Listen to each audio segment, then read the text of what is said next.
नमस्कार, आप देख रहे हैं वी स्टार न्यूज। मैं हूं दिवाकर विक्रम सिंह।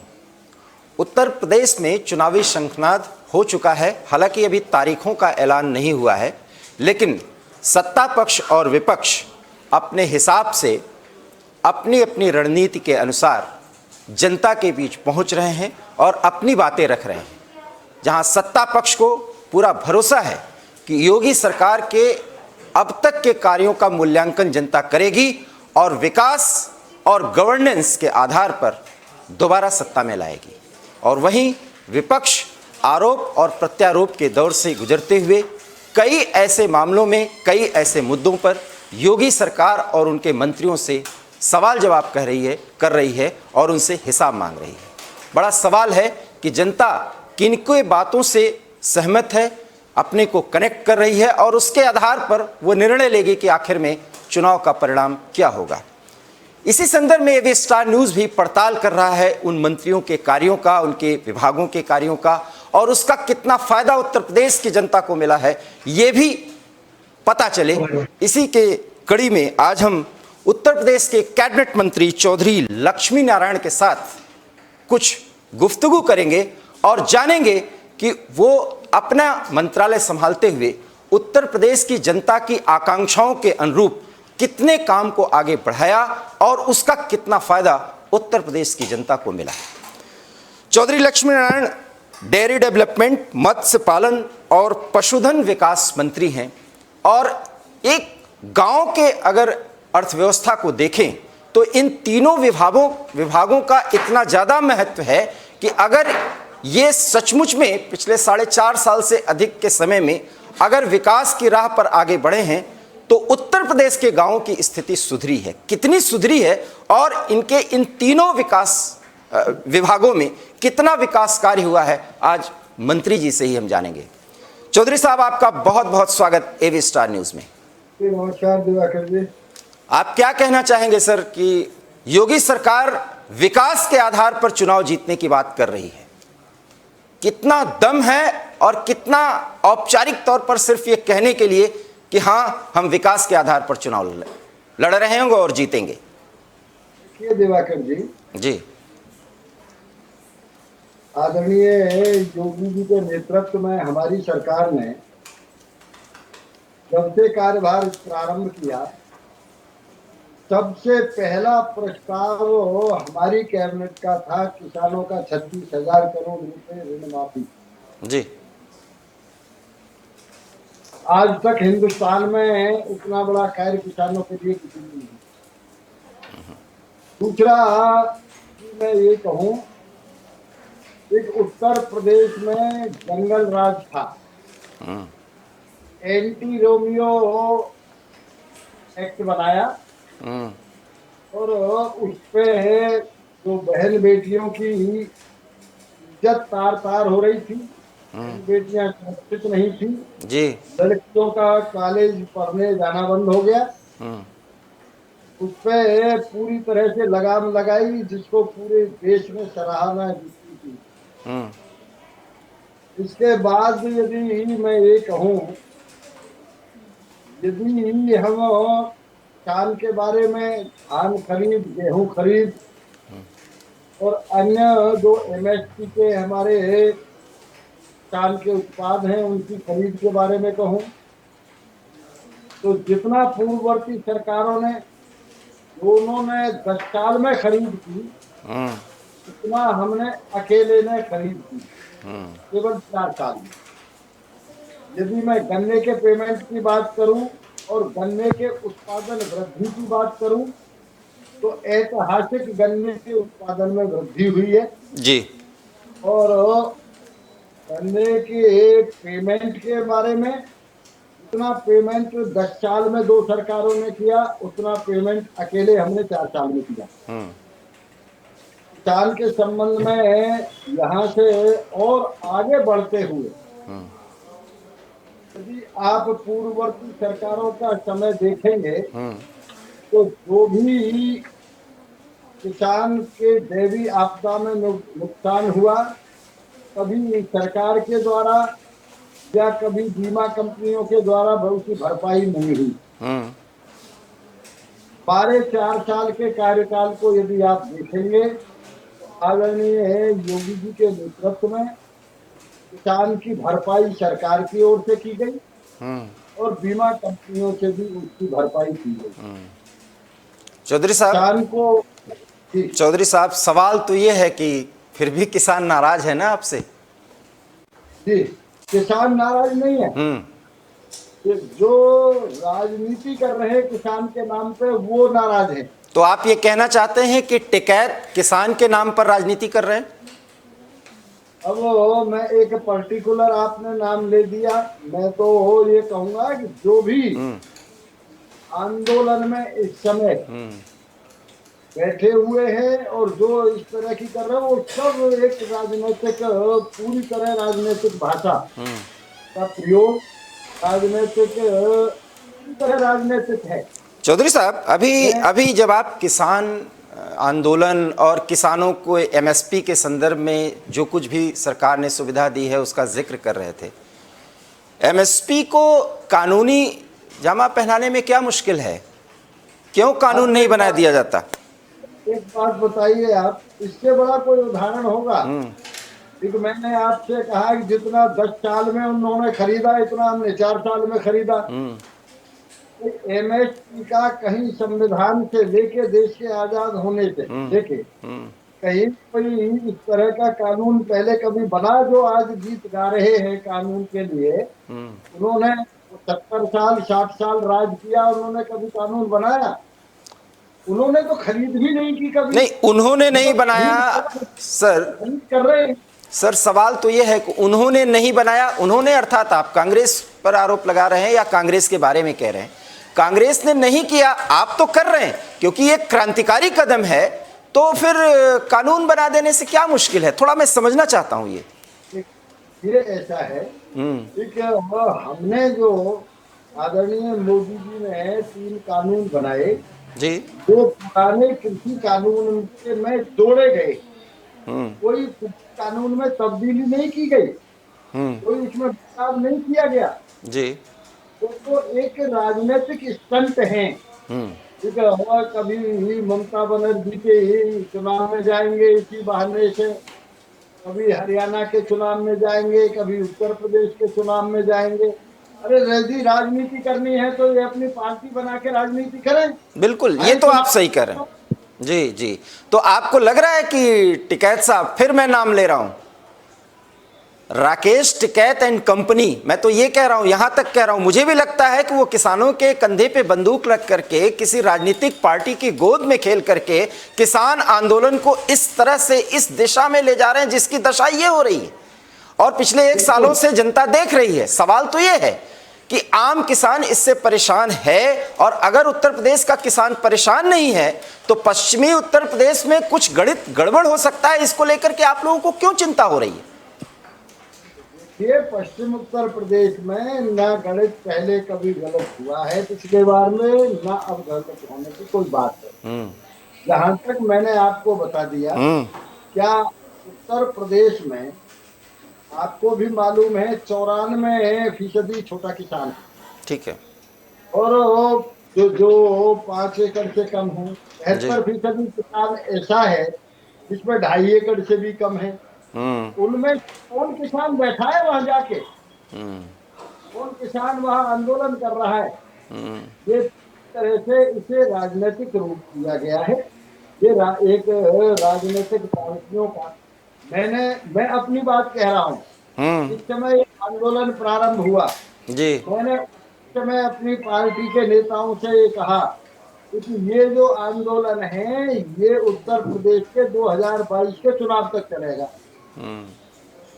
मैंने भी तो किसान आंदोलन किए हैं, जिंदगी में किसान राजनीति की है। मैं मालूम था ये राजनीतिक आंदोलन है। भाई जिनका आप नाम ले रहे हो जी, वही सज्जन इन 3 कानून बनने के बाद में सबसे पहले प्रेस कॉन्फ्रेंस उन्होंने ही की थी।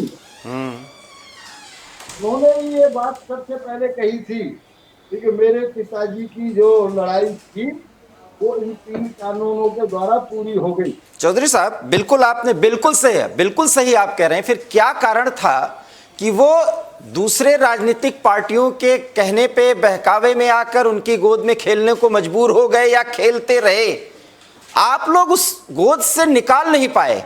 कहां संवाद में कमी रह गई? क्या है दिवाकर जी, ये आदमी के बहुत व्यक्तिगत कारण होते हैं, उनमें तो जाना ठीक नहीं, ना किसी से व्यक्तिगत कोई आक्षेप करना ठीक है। अब राजनीतिक इच्छाएं होती हैं और भी जीवन की इच्छाएं होती हैं, पता नहीं जो भी उनका रहा हो, तो वो खुद ही दलदल में फंसते चले गए, वो निकल ही नहीं पाए। लेकिन मैं इसका जरूर कहूंगा, तो इस तरीके से उत्तर प्रदेश के कैबिनेट मंत्री चौधरी लक्ष्मी नारायण जी जो बातें बता रहे हैं उसमें उनको आत्मविश्वास है कि किसी भी कीमत पर किसान भटकेगा नहीं, और वो जो सीमांत किसान है या मध्यम वर्गीय किसान है वो पूरी तरह से अपने खेतों में जुटा हुआ है, और उसको उत्तर प्रदेश सरकार से जो सहयोग और सहायता मिल रही है, जो साथ मिल रहा है, उसके साथ वो आगे बढ़ रहे हैं, और न सिर्फ अपना बल्कि वो गांव और समाज के विकास में लगे हुए हैं। और जो लोग राजनीति कर रहे हैं, सड़कों पर बैठे हैं, धरने पर बैठे हैं, वो किसी राजनीतिक पार्टी की गोद में बैठ करके ये सब कुछ कर रहे हैं जिसका खामियाजा उन्हें आने वाले चुनाव में भुगतना पड़ेगा। बहरहाल हम सीधे जुड़ रहे हैं एक बार फिर चौधरी लक्ष्मी नारायण जी के साथ। चौधरी साहब, डेयरी डेवलपमेंट के बारे में आप कुछ कह रहे थे सर।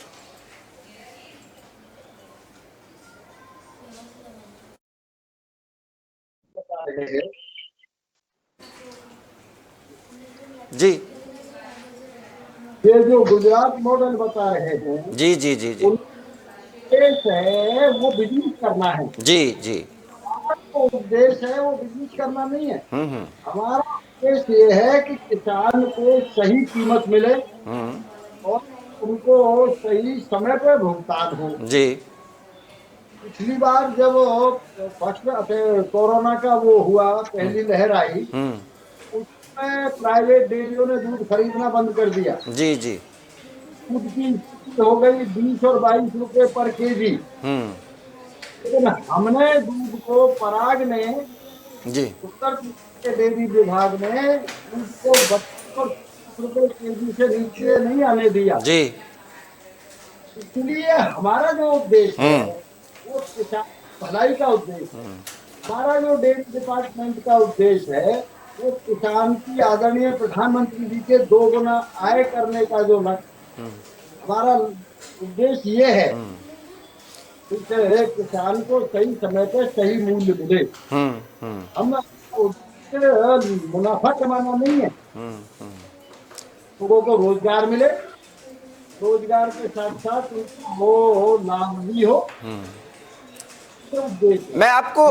मैं इस संदर्भ में आपसे एक बहुत व्यवहारिक सवाल पूछना चाहता हूं कि छोटे गांव हैं या रिमोट एरियाज हैं, अगर वहां पर किसान के पास अपनी गाय है, भैंस है, बकरियां हैं, उनसे दूध अगर निकलता है तो वो दूध उनको सही दाम मिल सके तो नज़दीक में कोई इस तरह से कलेक्ट करने वाला जो सेंटर होना चाहिए वो होना चाहिए, जो मानक पर दूध को देखें और उसके बाद उसको आगे बढ़ाएं।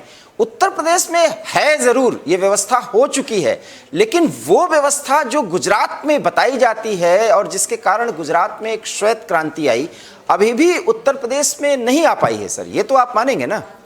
देखिए, मैं दिवाकर जी इसमें यही कहना चाह रहा था, वो एक व्यापारिक संस्था बन चुकी है। निश्चित रूप से जनता का लाभ हुआ है, बहुत बड़ा लाभ हुआ है किसान का, कोई संदेह नहीं है गुजरात में। लेकिन उनका जो उद्देश्य है वो एक व्यापारिक उद्देश्य है, और हमारा जो उद्देश्य है सरकार की तरफ से, हमारे विभाग का जो उद्देश्य है, तो हमारा उद्देश्य है एक, मैंने बताया कि किसान की आमदनी भी हो, दोगुनी आमदनी भी हो, और सही समय पे उन्हें कभी दूध का भाव ऐसा ना आ जाए जो किसान का शोषण हो। मैं आपको एक उदाहरण और देता हूं सर, क्योंकि मैं गांव में ज्यादा तो रहा नहीं हूं, लेकिन गांव को रहते हुए बहुत नजदीक से देखा हूं। गाय का दूध गांव में अच्छे क्वालिटी का 30 रुपए किलो मिलता है, शहर में आ जाइए तो 60 रुपए किलो है। भैंस का बिल्कुल बिना पानी मिलाया हुआ, सॉरी टू से मुझे कहना नहीं चाहिए, वो 40 रुपए में है। और आप शहर में आइए तो 50 रुपए में। किसान मजबूर है, उससे ज्यादा उसको कीमत नहीं मिलती, तो कहां वो बहुत ज्यादा मुनाफा कमा रहा है। और शहरों की अपेक्षा या जो पैकेट बंद दूध होते हैं उनके दाम इस तरह से बढ़ जाते हैं, किसान को उतना फायदा नहीं हो रहा है, उसको मैक्सिमम फायदा हो, ये व्यवस्था कैसे सुनिश्चित कर रहे हैं आप? देखिए, हमने किसान का दूध सप्लाई हो, इसके लिए हमने सोसाइटियां खोली हैं, जी। हमने सेंटर बनाए हैं, हमारी 10 ग्रीन फील्ड डेयरी तैयार हो रही हैं। और आज एक ग्रीन फील्ड डेयरी भारत की हम लोग नेशनल डेयरी डेवलपमेंट बोर्ड को दी है। जी। 4 लाख लीटर प्रतिदिन दूध की प्रोसेसिंग करने की क्षमता है। उसमें किसानों से गोबर खरीदा जाएगा और ये 30 दिसंबर से पहले होगा। किसानों से गोबर खरीद के इसकी बिजली बनाई जाएगी, जी। क्योंकि वो 40 डेयरी अपने आप, वो पूरा प्रोजेक्ट अपने आप वही की बनी हुई बिजली से चलेगा। उसका जो वेस्ट बचेगा वो ऑर्गेनिक खेती के काम आएगा। ये वर्ल्ड का पहला एक ऐसा प्रोजेक्ट होगा। ये एक बहुत बड़ी उपलब्धि हमारी उत्तर प्रदेश सरकार की होगी, एनडीडीबी के माध्यम से होगी, आरएस इनके माध्यम से होगी। इसमें बिजली विभाग भी सम्मिलित है, एनडीडीबी सभी सम्मिलित हैं। तो मैं कह रहा था कि हमने 10 ग्रीन फील्ड डेयरी, जिनमें हमारी 6 कंप्लीट हो चुकी हैं, 4 बाकी हैं, हम किसान का वो ज्यादा से ज्यादा दूध लेंगे। दूध उत्पादन में भी हम आज भी भारतवर्ष में पहले नंबर पे हैं। जी। उनकी नस्ल, पशुओं की नस्ल सुधार के लिए लगातार हम प्रयास कर रहे हैं। फ्री दे रहे हैं, एआई फ्री करा रहे हैं। आदरणीय प्रधानमंत्री जी के सहयोग से 31 मार्च तक एआई भी फ्री कर रहे हैं, 3 बार फ्री कर रहे हैं। तो इसमें हमने प्रयास किया है।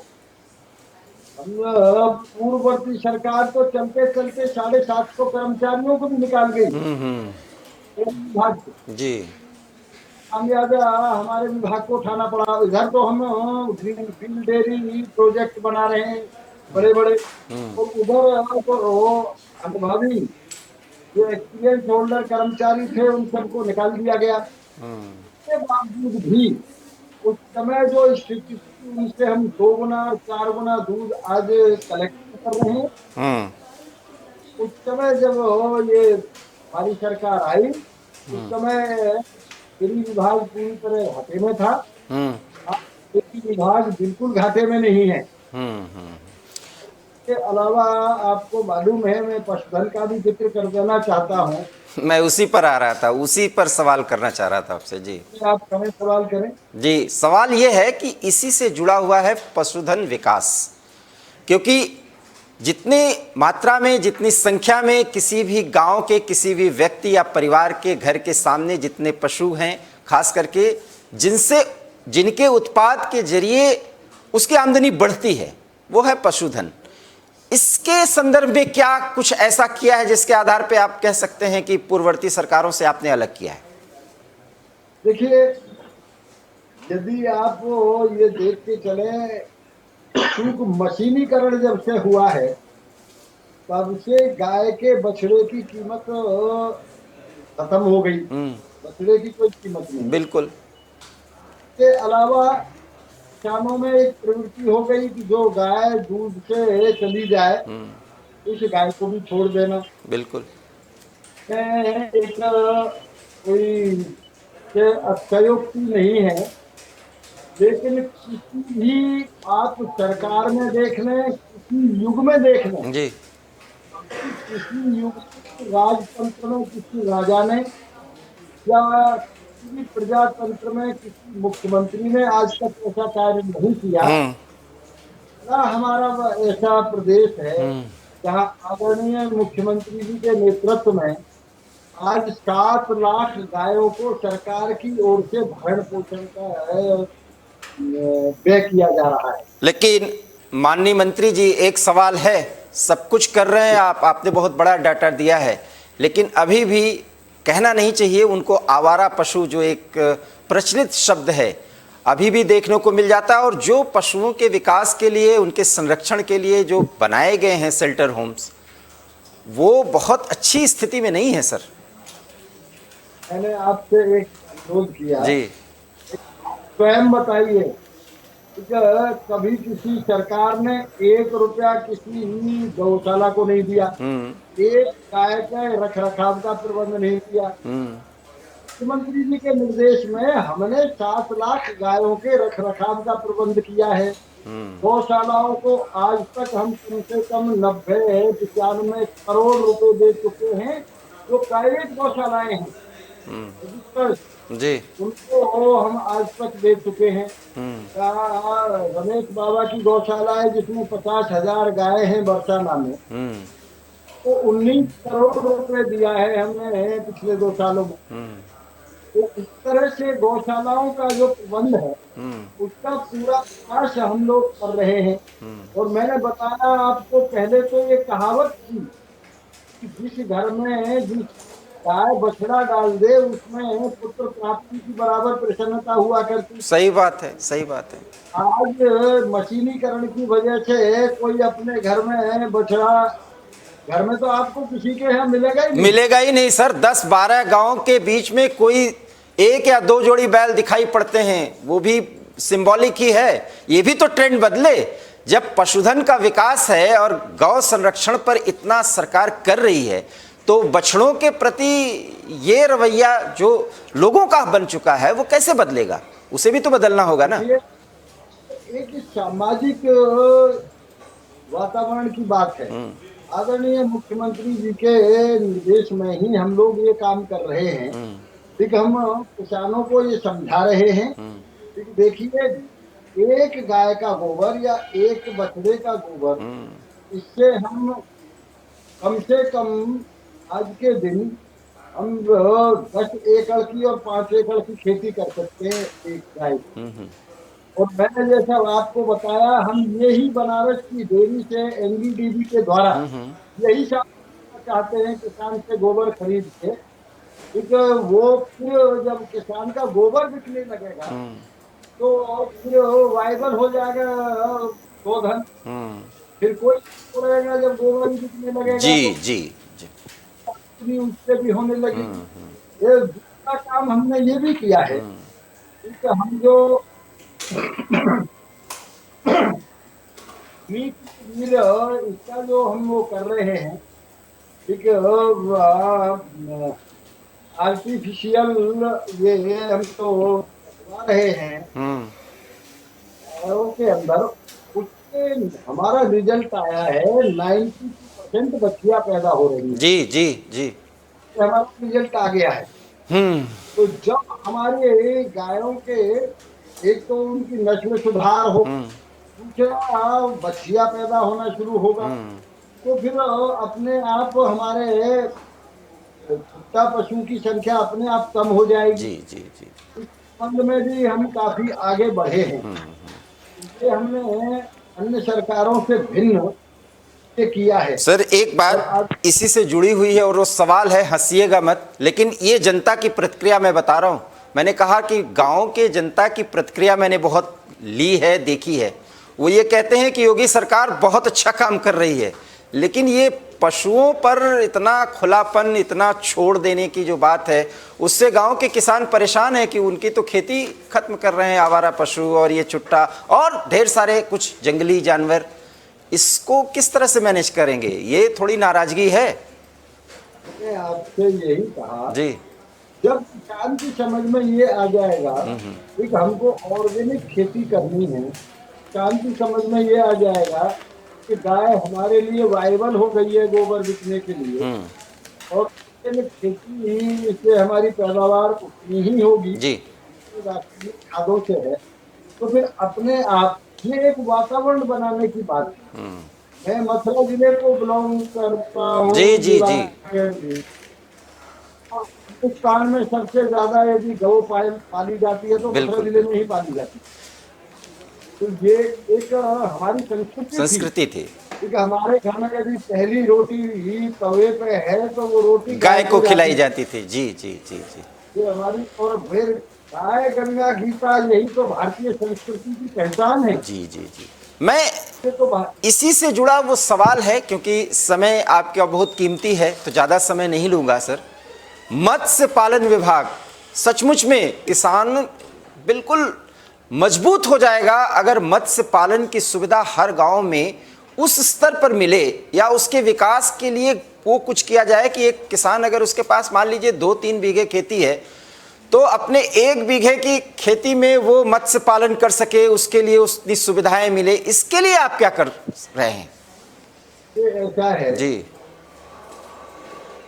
पहले चूंकि हमारा प्रदेश जी या भगवान राम पैदा हुए, भगवान कृष्ण पैदा हुए, जितने भी महापुरुष हुए उनकी तपोस्थली उत्तर प्रदेश में है। जी। तो यहाँ मत्स्य पालन को लोग ये समझते थे कि ये पाप है।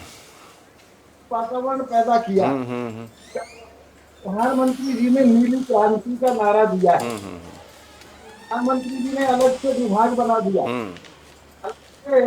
बजट अलॉट कर दिया। जी जब वातावरण हमने पैदा किया तो आपको जानकर ये प्रसन्नता होगी कि उत्तर प्रदेश पिछली बार मुझे प्रथम इनाम मिला है मत्स्य पालन में देश का।